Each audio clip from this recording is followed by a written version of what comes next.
Welcome to this episode of the Strong Kind Podcast. This episode is with Jared Maynard. Jared is a physical therapist. He's a physio. That's what they call him in Canada. He's a coach. He's a lifter. He is a business person at this point. Jared and me have known each other for a little over 5 years. Jared's been a mentor to me. And we had a really good discussion on overcoming obstacles and being adaptable. Jared is a very adaptable human. He is actually losing his vision. He is going blind. I pretty much bluntly said that early on, which is kind of a tough subject to talk about, but Jared talks about it with grace. Jared also survived basically an autoimmune disease that almost killed him, and he attributes a lot of his basically recovery to the fact that he was strong and his body was resilient, and a lot of that is attributed to the fact that he's been a lifter for a long time. We both really believe in the audacity of hope, the power of the human body, being kind, and coaching. So really hope you enjoy this episode.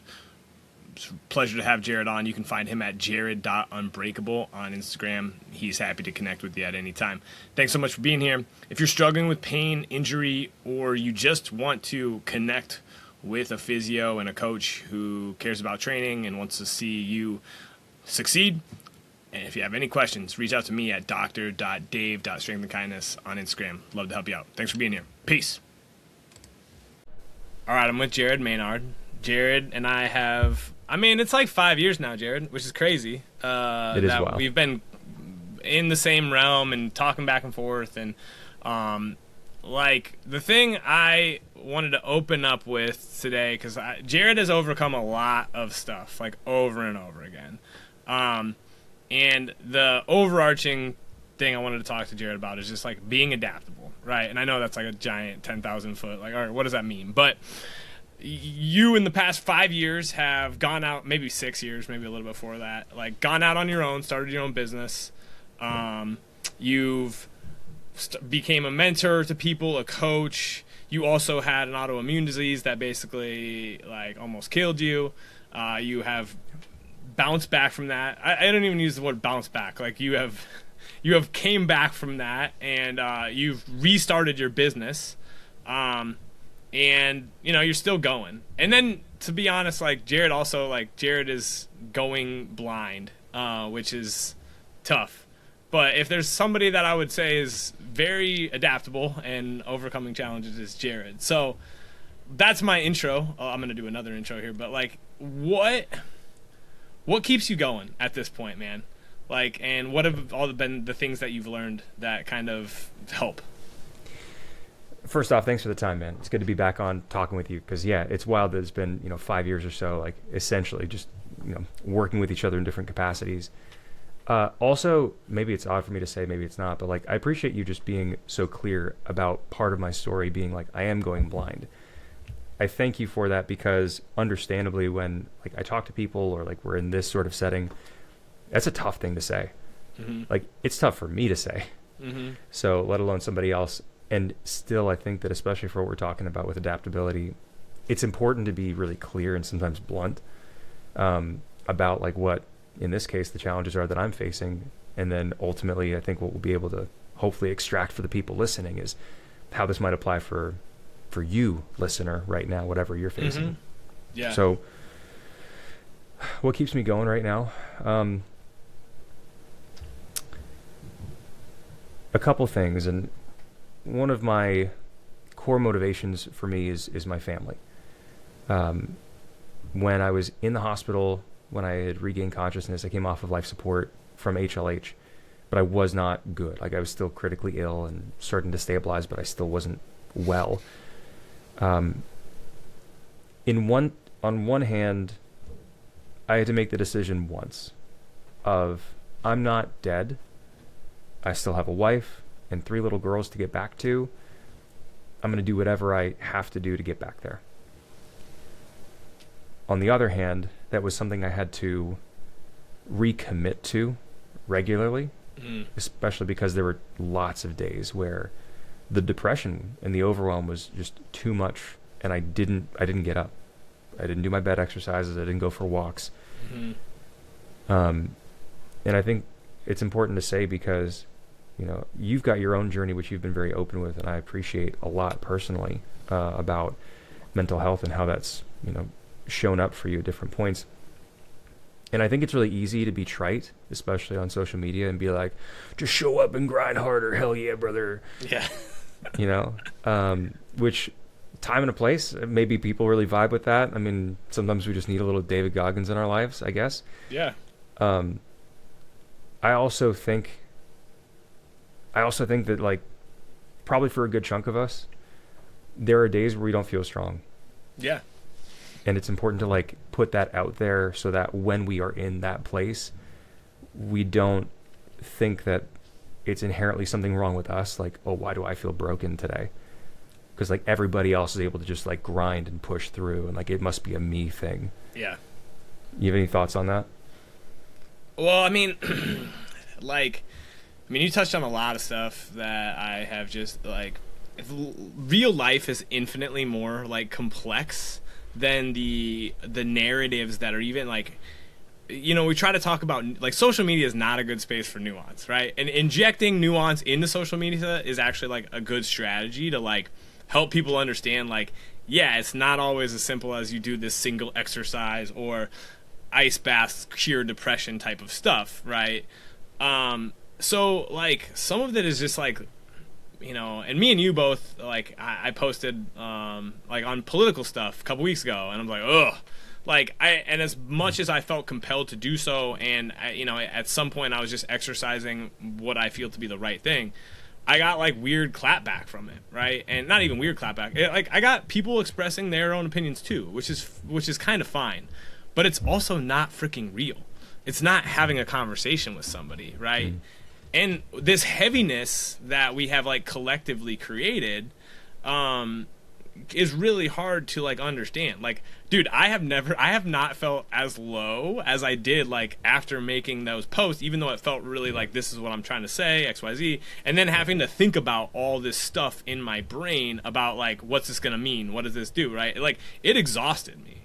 And Same. I think that's one of those things that, like, you know, we both engage in, like, thinking philosophically, and, like, Stoicism is a branch of philosophy that I think we both look to, but it's not the only thing. I know, like, you follow, you know, you're a Christian, like, you utilize and you believe in a higher power, right? Yep. And it's just what it boils down to me is, like, everybody has to figure out, like, their own way of distilling down, like, day-to-day life, right? Like, mastering the mundane. Because if you can't enjoy day-to-day life, you are going to constantly be stuck in a trap of, like, overachievement, people-pleasing, XYZ, which those things aren't bad in isolation, but, like, you kind of mentioned it. Things are so heavy sometimes, and the best you can do is just, like, get to the next meal, right? Yep. Get to the next hour. Appreciate your little girl's smile, right? But those things also, like, they don't seem like they matter that much, but they also are everything, right? Yeah, it's a paradox. It's weird, right? I want to put a pin in something for us to come back to, as far as, like, what keeps me going, because I mentioned my family, and I recognize that that's not going to land the same for everybody. Yeah. Not everybody has a family, a wife and children. Maybe people have a family, but it doesn't motivate them to show up through adversity. And, like, I want to speak to that. I want us both to speak to that in a minute. First, though, as far as, like, the process, as it so happens, over the last, like, 5-6 days, I've had 3 separate conversations, which in their own ways have brought me back to this idea of, like, there's always a destination that we're trying to get to. Maybe it's business, trying to get to a certain number of clients or revenue. If it's lifting, you're trying to get to a certain lift number or qualify for a certain meet, you know, whatever it is, buy a house, those things, those milestones. And the concept, which isn't new, but the concept of, like, it sounds cliche, just learning to, if falling in love with the process feels too strong for you right now, fair. And, like, also Yeah. same, depending on the day that you Yeah. talk to me. Oh yeah. And I think maybe another way to put that, if I'm hearing you right, Dave, is like learning to like be okay with the path and the flow and not have it be so overly focused on the destination so that when you're not there, everything feels more overwhelming or there's undue tension. Like, is that lining up with what you mean, or do you think differently? Like, I mean, going back to like, all right, like, my spirituality is interesting. Like, I am still figuring it out, which I think a lot of people are, right? But Jesus, whenever I look at the teachings of Jesus, he was being pretty present. Like, he was being right here, right now, right? Yeah. Buddha, right here, right now, right? I've just started to read the Tao Te Ching or whatever, Lao Tzu. It's like, it's that present moment awareness, right? And that's why I like show up for meditation. And it's like, training, like, we get addicted. It's like, dude, it's like, I've never smoked a cigarette, but my brother said this to me one time because he smoked cigarettes as a freshman in college, like, and he's like, dude, have you ever had one? They're so good, like that first one. And I'm like, but that's what we chase, right? We chase that feeling, and it's not always bad, like, like wanting to make an X amount of money, great, right? Wanting to have a car or have a new car, right? One of the things that I have learned though is like, just appreciate the car you have. And like for you, honestly, Jared, like I know like you don't get to drive anymore. Like, and so it's like, shit. Like I sometimes have to appreciate like, damn, I can still drive, right? And I think people need to inject a little bit more of that into their life, like the gratitude for what you have. And I know you're right. It sounds trite. It sounds like you're being like, well, just lift yourself up by your bootstraps. But it's always some of both. It's always like, yeah, this sucks, but at least I'm still here, right? And and you have to almost like sit with that and sit with the uncomfortableness of that. And I think one of the things that I think you and me both have gone through the arc of is just like feeling our feels, like sitting with and accepting like, oh shit, this is uncomfortable, or I'm mad, or like, I don't know, it's always a mirror. And we're like working through that mirror, right? Agreed. Well, let me speak to that in terms of the gratitude piece, because 100% it's probably not anything new that anybody listening to us right now is like first encountering in their lives. Like we hear about gratitude and why it matters. I can tell you that for me, with where I'm at in the journey, particularly with my progressive vision loss and blindness, like I've known something's been wrong with my vision since I was a kid. I was night blind. We found that out when I was about 6 or so. And we didn't have the final diagnosis till I was about 19 or 20. But when I got that diagnosis, it was that this is a rare, genetic, progressive, incurable disease. And for me, even backtracking a little bit, prior to that clear diagnosis, we had other working diagnoses. It was my optometrist who saw something was weird with my retinas, and I was like 17 at the time. All I wanted to do was drive. Like my world revolved around, like, I got my learner's permit, I went through driving school, I was about to go through the test to get my independent driver's permit, and just as it so happens, I was driving with my dad, and I took a turn badly. I could see it, I just sucked at driving. So my dad was like, you're going to take more lessons. So it postponed the test, which then coincided with this initial recognition from the optometrist of like, something's wrong. What I will maintain, side note, that she did wrong was she didn't tell me. She told my parents. I mean, because I was a minor and she thought this was something that had to do with safety. She thought I shouldn't drive. And I should have been involved in that conversation because it put way too much stress on my parents as they had to find reasons for me not to drive.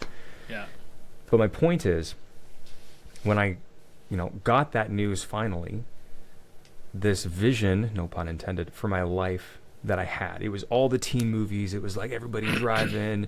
You get your first used car as a graduation gift or something.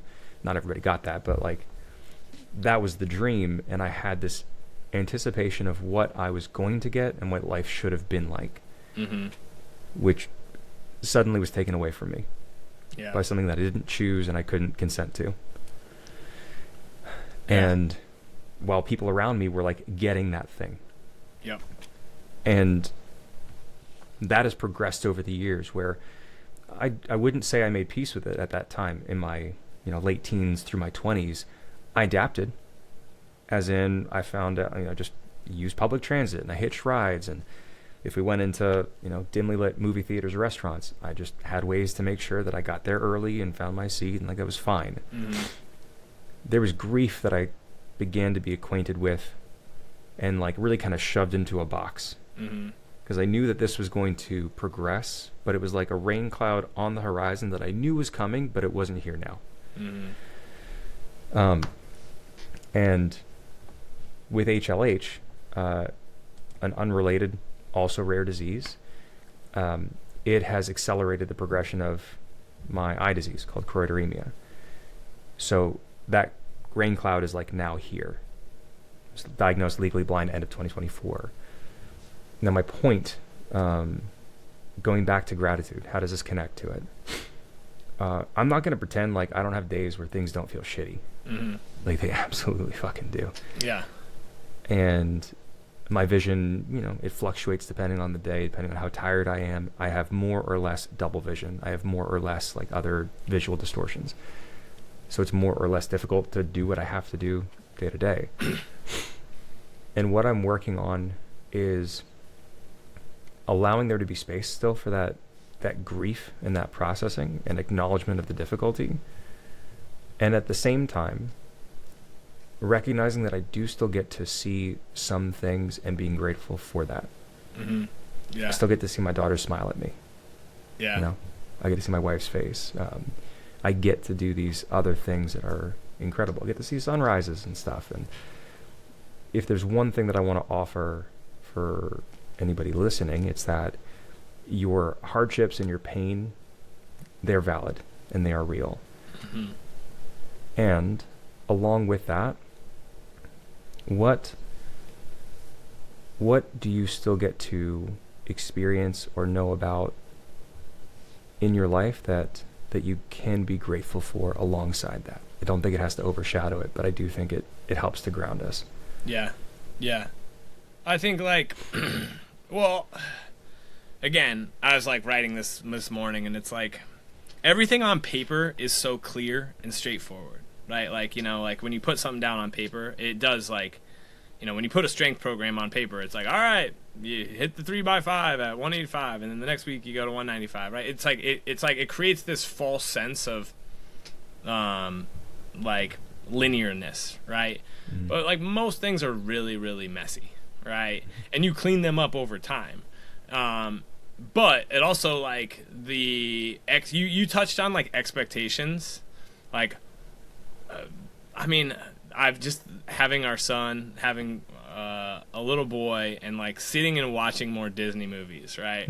It's like, God, they're great movies, but they're also they can create these expectations about, and some of them actually do a good job of like managing this, right? But like that the expectation and then the reality, it just doesn't align. And so much of our emotional turbulence or our life turbulence are like, I always go back to like Michael Scott, like talking about like Toby, like things didn't work out for me or like whatever, that like where he's like making fun of somebody, but like that because you're an Office fan, but like it is like we all have expectations, and there's nothing wrong with expectations, but it's our ability to like ground ourselves in the reality that we face that often allows us to like overcome challenges, right? When it comes to like, well, just this is a good thing to touch on, and I don't remember how much we touched on the last time you were on, but like in a lot of ways, strength training is a big piece of why you're still here. Like physical training is a giant piece of why you're still here. And you even mentioned, like symptoms of your eye, like fatigue and whatnot. Mm-hmm. Like we can go kind of like Greg Lehman, like building your cup type of analogy here. But you're still building your cup. Like I'm almost toxically optimistic about people's ability to like continue to manage their capacity and build up their ability to do things. Right now, that doesn't exist in a vacuum. Like me and you both talk about the fact that like just because we lift and just because we do the stuff doesn't mean we're like pain free, right? Like stuff happens and we're a complex organism. But I also I better understand pain via my education and going even outside of traditional like PT school type of stuff. You gave a free just a shout out to Jared put up a course and donated it basically during COVID, which was awesome. It's a very good introduction into basically how humans are complex and pain is complex.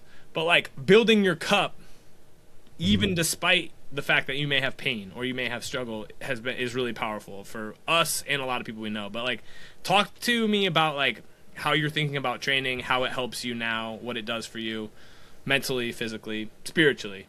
Yeah, I will. I have a random question that I promise ties into it. That's okay. Have we talked about the sci-fi series called Red Rising?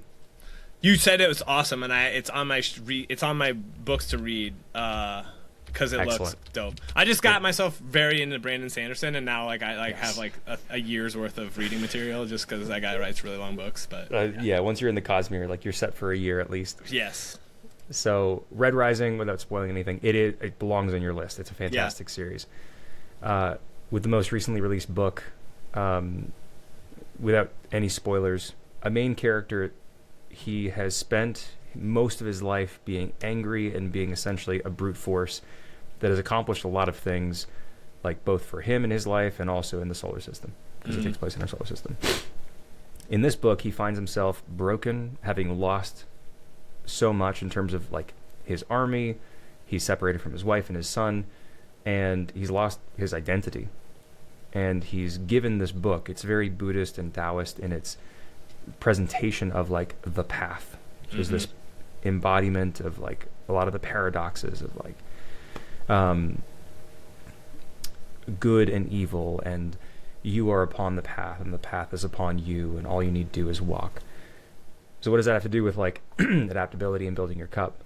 There's a really great scene where the same character is fighting another character, and he has to let go of his old training, and this character is the hardest foe that he's fought to this point, and he has to just learn to wait. And he gets into this flow state where he's starting to recognize that, I wanted to do this thing and go for his knee or this opening over here, but that door's not open yet. So I'm okay with that. I'm just going to walk the path and study and wait for the doors to be open. And there's this one over here that I didn't expect to be open, but it is, so I'm going to go with that. And it sounds very, Bruce Lee Zen, and on purpose. But that really resonated because I re-listened to it during the span of 3 conversations recently, where again, this concept of being okay with the process is really important. So training. For me, I'm not pain-free. I have a chronic hamstring strain, proximal left hamstring, that I did first in 2015. And I've gone through periods of time where it's been really painful and it's been really good. And for the last half a year, it's been actually longer than that. It's been more painful. My shoulder doesn't love the low bar squat position. And so I'm reacclimating to that. Yesterday was my first low bar squat day in a while. And it's remarkable but not surprising, how easily we go back to the old patterns where I felt a little bit of sensation in my shoulder and my elbow. And that part of my brain that's rooted in fear that remembers those times where my shoulder and elbow felt worse and I couldn't train. And it's the neurotic part of me that's like, oh no. And it's trying to fix and figure out what I need to do to fix this here and now. And so it was challenging. It still is, where my brain goes to that. And what I can share is what I'm intentionally doing that's different from what I've done before is working on just when those thoughts come up, taking a few deep breaths, committing to not going down the rabbit hole of watching every single low bar squat video I can find. Limited myself to one yesterday, which I thought was useful. I brought it to my coach, John Flagg, who we both know, obviously. And just iterated or expressed to him, hey, look, this is what I noticed. I'm not freaking out about it. I'm grateful that I got a good first session back in, and I'm also grateful to have your help to figure this out. And my challenge here is to trust that it will work itself out. And that also means like accepting that there probably will be more pain at times, which can be information, and it's not particularly fun. But I also know that part of my path forward is not clutching so tightly to things that ultimately I can't control the way that I would want to anyway. Yeah. So I don't know if that speaks to what you were even asking me, but that was 100% it. I think like, I mean, there's a few overarching things that I think can really be helpful, right? Like first and foremost, like having pain is like not a moral failure. Like, you know, like we made it like, you did. And in the PT world, in the rehab world, it's like such a judgmental thing. Like everybody like, you know, first and foremost, if you're not doing anything hard, like, okay, you can still have pain and you might have just like different type of stuff go on. But like when you're doing stuff that's hard, like your body's going to give you feedback. Now there is this element of our ego, like wanting to add weight to the bar. Like, you know, like that's the kind of the cool part about physical training is that when you first start, you know, as long as you're just doing something, like you're going to make progress pretty fast. Like the longer you play the game, the like slower it's going to go. It's kind of more streaky, right? Stuff just kind of happens and it's like, oh shit, like I'm in a really good spot right now, right? Right. But that's usually because like what you've been doing for the last 6 months has been productive and not overly taxing. And so, but then like just the noticing, right? Like noticing, one of the biggest things I've been working on the past like 2 years is noticing my response to how a single training session was going. Like if I wasn't in like a good mood, or if I was like, you know, I'm trying to do a clean and it just doesn't go, I want to hit 100 kilos and it's not there, I'd be like so frustrated and I'd be angry with myself. And like, you know, I had a lifter of mine yesterday who she attempted to do like basically a double of something that she can hit for a single, and she went for a double, and it's like, great, right? I want you to do that type of thing. And her old response would have been like, frustration and anger, or like, why isn't things working? And she says, I know I'm strong enough, I just wasn't strong enough today. And I'm like, that's the attitude, right? Yep. And you know, like, I want your hamstring to get better. What does that look like? Sometimes I kind of going with that red rising, I was literally thinking about this. Like sometimes people need to be willing to just do something completely different than what they've been doing for a while. Like, I think about, I don't remember if it's Ilya Ilyin or the Russian guy. Why can't I name it? Klokov? Yeah, Dmitry Klokov would just, like, swim for, like, 2 months a year. And it's like, yeah, like, that's just such a different stimulus for that guy. It, like, allows him to detach from the sport. And I think it was Ilya Ilyin would just go row for, like, all he would do is rowing workouts for a little while. And, like, I just can't do that. Like I'm like, okay, maybe you just need to run for, 6 weeks or do something or just have fun. And that's what I've also learned is like, dude, I mean, the reason that I train is to feel good.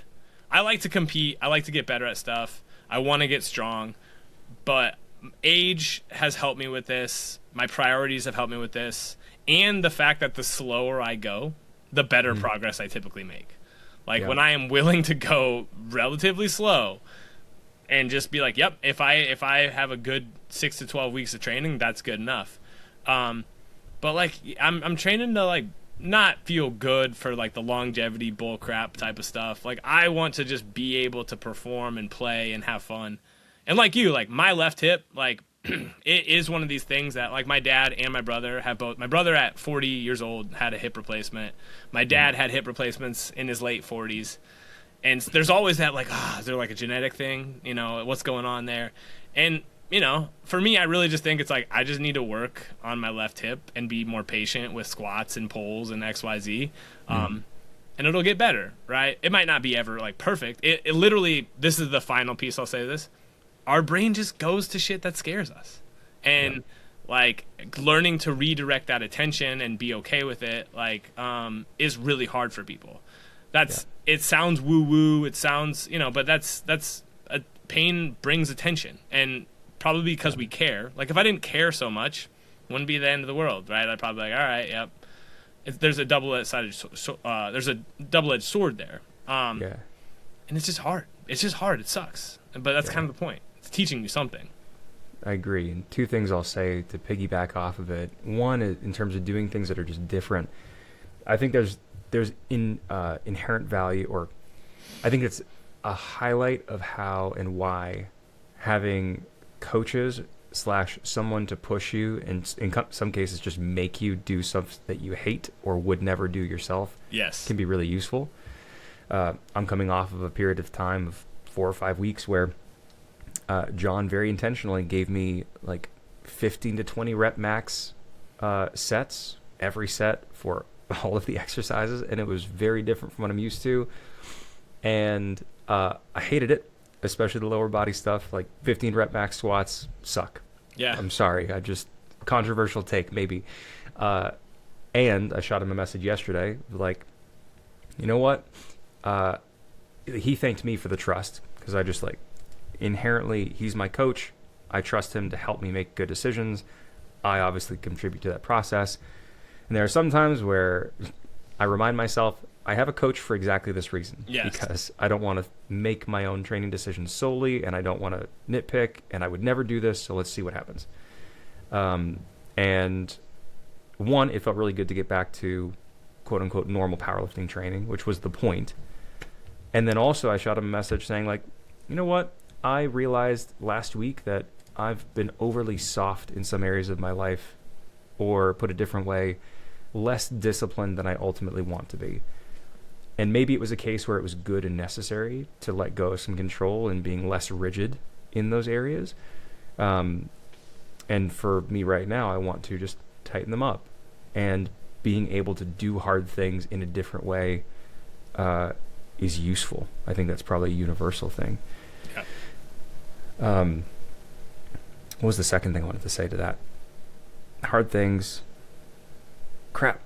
I lost it, Dave. But if it comes back, I'll let you know. If it comes back, I think, well, you mentioned a couple of good things there. The adaptability piece and so, I mean, when you work with a coach, like when I work with a coach, the first coach I ever had, I was a turd. Like, because I was trying to learn, and I wasn't that bad, but like, and I did trust him. And looking back, I learned a lot from that experience. And it was kind of one of those situations like where what I was doing was like sabotaging myself, right? But like, I think a lot of people, coaching is coaching is not just programming. Like, coaching isn't just like, real coaching is not just here's a program, right? Yep. It's not just like motivation, right? And it's not just like accountability. Like, it's kind of a blend of a lot of different things. It really is like just a relationship. And most relationships are actually built on like trust and like some degree challenging, right? Mm-hmm. Like, I know both you and John, and I think both of you, I've learned a lot about coaching from you guys. And at some point you want to be a part of that process, and you want to be, like engaged in it, but you also need to just like trust your coach sometimes, right? Yep. And sometimes that means, what I used to look at as coaching was like, and I still do this, I take people's preferences into account, because let's be honest, like, we need to know like what you generally like to do, what your goals are, XYZ. But for some of my powerlifters who are just so consistent, like they literally never miss, and it's like you need, like, I've just been thinking about this. I have some people who are like competing 3 times this spring, and it's like, I'm telling them now, like, hey, July is going to be like, you lift 2 times a week and you do like whatever like cardio you want to do, and it's going to be literally like a back off, right? Yep. Because what I care about is that you deload from the stress of competing long enough that you can then, have good athletic, and there's no perfect answer, right? But I used to just be like, yeah, let's keep training hard. And then I've just seen like it just beats people down. Motivation dwindles, like all these things, right? And good coaching is like figuring out what people need and then expressing why, making sure it's meaningful, making sure people understand it. And then as an athlete, like my current coach is Chris Speed, good Olympic lifting coach out of I just trust him and I like him. I also just don't give a shit. Like, tell me what to do, Chris, and I'm going to do it, Right. And that's like a nice place to be in. Like, and there's a few things like that I'll kind of maybe be like, yeah, I told him yesterday, like my hip's giving me some grief. I'm going to do some rehabby stuff for it. And he's like, yeah, I'll just modify some things too. And it's good. But like, I trust him. And like, that's one of the things I see a lot of people, and it takes time and you don't have to trust them right away, but find somebody you trust, like first and foremost, right? That's a huge piece of it. And then learn to trust yourself, because me and you, I bet, have both through this. We didn't trust ourselves enough to trust somebody else. And that's really freaking hard, right? Well, you got to call me out like that, Dave. I'm right here. It's all of us, right? Agreed on all points, man. And for me, I find I can think of a few client examples now where, like you said, I make it a point to take client preferences into account in terms of whether it's number of days they like to train across all the things that we're doing or their exercises or whatever. Because on one hand, I've experienced this in the past where I've said things, I'm like, I like these. This doesn't work for me. I have this equipment. I don't have that. And then what I'm given doesn't match up perfectly or at all. Yeah. Terrible. Which, it's a terrible thing, and you don't get a second chance at a first impression. Exactly. Yeah. Especially at the beginning, but even for long-term coaching relationships, when that happens, it sends the message implicitly of like, I didn't listen, or there's something that's not making this line up for me. Yep. I also think that exists at the same time as I think it's valuable and important both to build up and empower the athlete to make modifications and to like make changes on the fly. I also think that should be reciprocated by the coach. Yep. So that it's not every week there's still this thing that doesn't line up. Yeah. If there's a miss or something that's misaligned, it happens. Humans, it's fine. Flag it, we'll fix it, it's all good. Yep. And I also believe that especially when you're dealing with any sort of pattern, whether it's stalled progress or pain or injury or even just like your emotional and mental and energetic responses to things. And I'm thinking of myself here as someone who's historically been neurotic and like overthinking and overly stressed about particular things. Being pushed, sometimes uncomfortably, to do things differently because someone who you trust and who trusts you in turn can see a greater potential that you can't yet see or that you have a hard time trusting or committing to. I think that's essential to breaking through these plateaus, whether it's, in our thoughts in our inner world, whether it's training or rehab, whether it's our businesses, relationships. So it's part of that. It's definitely at the core of who I strive to be in the work that I do with my clients. And it's also why I have these trusted people. I have multiple coaches for different things. And, I do the same thing for my wife. Like she knows that she can and needs to push me and vice versa because it comes from a place of love and mutual trust. Yeah. Yeah. It's again, like, cause we probably could just keep going back and forth on like cliches, but like care enough about yourself to get in, and it's weird, like, but like get in situations where people like care enough to push you, right? And it's funny because like me and my wife we're like very much the same in one way. Like our values are very much in alignment, right? Like, but like, and we, my wife is my best friend. Like, and I know that's cliche as hell, but like it is. Like I love spending time with her, even though sometimes she drives me absolutely nuts, right? Like, and that's marriage. like most good relationships, right? There's a yin and the yang there. But like she almost like covertly makes me better. Like it's like these little things that like I just need to like, dude, just wash the dishes before you put them in the dishwasher and like be a little bit more like my wife takes a long time. Well, she's punctual. I'm 15 to 20 minutes early, and it's like I have had to learn to be patient and also just to be more prepared. Like if I can be prepared with our son, it helps her, actually get the stuff that she needs to get for herself, right? Because like I'm a man, I can throw on a hat and a shirt and pants and be out the door in 2 minutes. Like, it's a little different. But good relationships really are this foundation of, I care about the direction you want to head in. How do we get there, right? And what do you need to do, and who do you need to become? And that's been like the scariest thing. Like, who do you need to become? Like, and that's not bad. It's just like, for me as a lifter, I needed to become more aggressive. Like, I need to become more like a let it go type of mentality, because like, in a lot of ways, I kind of learned to not be submissive. Like, I was an aggressive soccer player. I like push people down, but like on the football field, when I was getting myself smoked by bigger dudes, like, I kind of learned to, like, shy away from stuff, especially in the weight room. And like, the who you need to become is tricky, because like, it basically says, like, yeah, dude, like, you're great, you're a nice person, but you got to get better at the shit that, like, you really need to get better at, right? Does that resonate? Is that like part of being adaptable? I think so. I do, and I think it's actually a good segue back to what I put a pin in for us earlier, in terms of coming back to motivation. Yeah. Like, what drives me, and then what drives you listening to be adaptable, and you, Dave, to be adaptable. Especially if, what I shared before about family, like, doesn't line up or doesn't land the same way for you. I think that if you're having a difficult time finding a reason to stay in the fight, and to keep asking the question of, like, who do I need to become, and what work do I need to do, and just fucking showing up and doing said work day after day, especially when it's hard,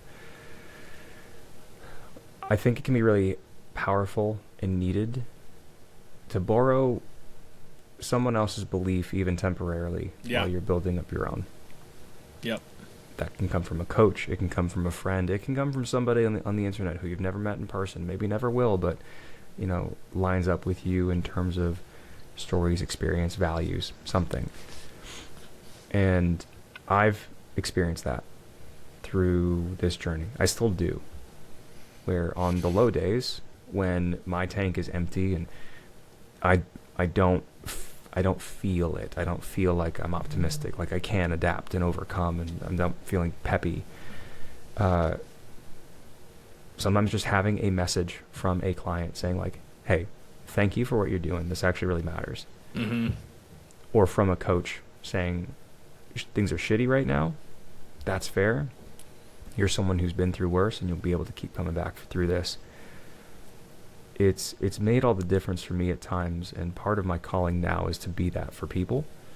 You can tell me if I'm off, but I think that's part of what you do too, and part of what drives you. Yeah. And so if anybody's in this place where, like, man, I'm exhausted, and I'm hurting, and I'm tired of hurting, and I don't know who I need to be. I just want things to feel like not shitty again. I just want you to know that you're not crazy for that. Like, it makes a lot of sense. And personally, I only think that you're done when you stop trying to become the person that you need to be. Yeah. And it doesn't have to be done all overnight. It can be little by little. And some days you may not get up, you may not do the thing, and that's okay. Just get up when you can. Yeah. I mean, I very much am with you. I think, like, I touched on spirituality, I touched on religion, and I really think we're here to learn. Like, and I think what you just described was, like, learning. And when I was at my lowest, I always go back to, like, some of it was, I think, just a little bit of a letdown of, like, expectations and reality. It was also, like, COVID, right? Like, so, and I was also just in new situations with, like, grieving older folks that, like, honestly, like, this was the end of their life. This was, like, the last 5 to 10 years of their life, and they're isolated. And, like, it's crazy, but isolation is terrible for it. I mean, we know this. It's not crazy, but isolation is terrible for people, right? And my recipe was not good. Like, my recipe was, like, go to work at a job that I just, frankly, like, didn't there was also a dichotomy of like me and my wife we loved like March 2020. We had like the best work-life balance that you could imagine. Like beginning of March, we would work a job we liked. We had friends at that job that we enjoyed. I'd go to the gym after work and XYZ. And then it was like, all right, you're out of those jobs. You don't have any jobs, which, like you got to make money, you got to survive. And then you go find a job in an area that you've never been to, and it's a giant pandemic. And like my recipe was bad, right? Mm-hmm. And I wasn't like learning. I wasn't challenging myself. Partly because I was I don't like to use the word victim mentality, but I think it was a little bit of victimhood. But, I think the tide started to turn when I stopped trying to win the battle, or no, I started trying to win the war, quote unquote, or win life with like one giant thing, right? And I just embraced that, like, yeah, just one day at a time, one moment at a time, which is extremely hard, right? Like our brain is meant to go forward and backward, and but like the more you can cultivate just presence and just learning how to be like still Dave, but a new version of Dave, right? Yeah. And nobody can really teach you how to do that. We can like be there, and we can guide, and we can ask questions, and we can create an environment and lead, right? But everybody's got to kind of like go on their own path, right? And that requires being adaptable. Yep. Agreed, man. All right, Jared. This has been great. This was a great talk. Where do people find you? Well, first off, man, I appreciate the time. I agree. This is always fun and always down to do it again in future. Instagram is going to be probably the easiest. Jared, Jared .unbreakable. You can find me on TikTok. You can shoot me an email, jared@unbreakablestrength.net. But if any of what Dave and I talked about resonates, if you want to chit-chat about Red Rising or Star Wars or Lord of the Rings or rehab or training, shoot me a DM. Always an open book. And yeah, man, again, Dave, thanks for the time. Yeah, Jared knows Star Wars lore. I mean, I like Star Wars and other lore way better than I have conceptualized or know, so I love that. It's mildly concerning, but we're not going to think too hard about it. That's all right, man.